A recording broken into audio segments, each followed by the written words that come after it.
Hello' নমস্কাৰ মোৰ channel Naima চৌধুৰীজ ব্লগত আপোনালোকক স্বাগতম জনাইছোঁ। আজি আন এটি ব্লগ লৈ মই আপোনালোকৰ মাজত উপস্থিত হৈছোঁ।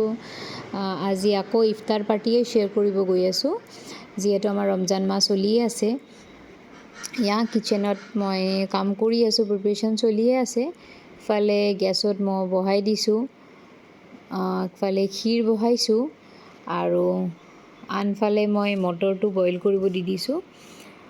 আৰু ইফালে পোলাও বনাম, যিহেতু সেইকাৰণে চাউলখিনিও আগতীয়াকৈ মই ভাজি কেনে থৈ দিছোঁ, যাতে পটককৈ আৰু কুকাৰত দিলে হৈ যায়। আৰু ইফালে খৰিৰ পাকঘৰত জুই জ্বলাই থৈ অহা গৈছে। ইয়াতে মই বুট ভাজিখিনি বহাই দিছোঁ, যিহেতু অলপ সোনকালে হ'ব লাগিব, সেইকাৰণে দুইফালেই বনাব ষ্টাৰ্ট কৰিছোঁ। বুট ভাজিৰ লগে লগে ইফালে আৰু আন কিছুমান কামো কৰা গৈ আছে, যেনেকুৱা পিঁয়াজ চিয়াজ ৰেডি কৰি ৰাখিছোঁ নেক্সট যিখিনি বনাম তাৰে কাৰণে।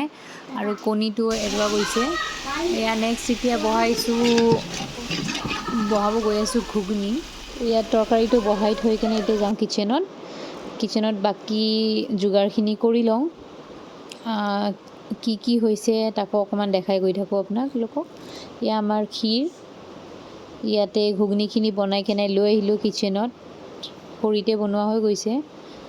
নেক্সট ইয়াতে আছে আমাৰ বুট ভাজিখিনি, আৰু ইয়াতে আমি বনাই ঢালি থৈছোঁ পোলাওখিনি। আৰু তাৰপিছত এতিয়া আমি ফ্ৰুটছ কাটি কেনে প্লেটখিনি সজাই গৈ থাকিম, কাৰণ ঘৰে ঘৰে দিবও আছে। আৰু প্লাছ আমাৰ ঘৰতে আজি ইফতাৰ পাৰ্টিটো হ'ব, মছজিদৰ পৰা মানুহসকল ঘৰতে আহিব। সেয়াহে আমাক প্লেট সজাব দিয়া গৈছে। চ' আমি এনেকৈ কৰি ৰেডি কৰি আছোঁ।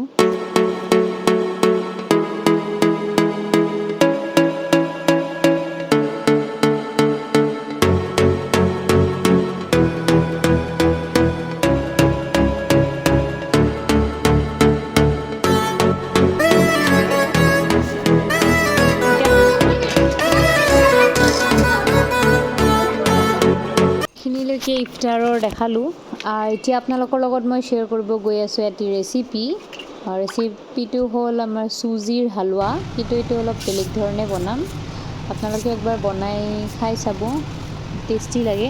ইয়াত চবচে প্ৰথম মই দিছোঁ ৰিফাইন তেলত চেনি দি দিলোঁ 3 কাপমান। ৰিফাইন তেল প্ৰায় আধা লিটাৰমান দিছোঁ, আৰু তাতে 3 কাপ চেনি দিছোঁ। আৰু চেনিখিনি তেলতে গলি যাব দিছোঁ। তাতে তেজপাতো দিলোঁ, আৰু যেতিয়া গলি গৈছে চেনি, তাৰপিছত আমি দি দিলোঁ চুজি মই 1 কিলো মানেই লৈছোঁ। চুজি দি কেনে ভালকৈ লাৰি থাকিব লাগিব, নহ'লে থোপ খাই যাব, কাৰণ চেনিটো যিহেতু আমাৰ তেলতে দিয়া আছিলে। এতিয়া ভালকৈ লাৰি থকাৰ পিছত যদি কিবা ড্ৰাই ফ্ৰুটছ দিব বিচাৰি দিব পাৰে। মই ইয়াতে আলমণ্ড দিছোঁ আৰু অলপ ইলাইচিৰ থেতলাই কেনে গুড়িটো দি দিছোঁ। তাৰপিছত ভালকৈ লাৰি থাকি লাষ্টত আমি এতিয়া দি দিছোঁ পানী। এনেকৈ আমাৰ চুজি কা হালৱা ৰেডি হৈ গৈছে। আৰু এইখিনিতে মোৰ ব্লগটো শেষ কৰিব লৈছোঁ। আশা কৰিছোঁ ব্লগটো আপোনালোকে ভাল পাইছে। যদি ভাল পাইছে তেন্তে লাইক, কমেণ্ট আৰু শ্বেয়াৰ কৰিবলৈ নাপাহৰিব। Thank U.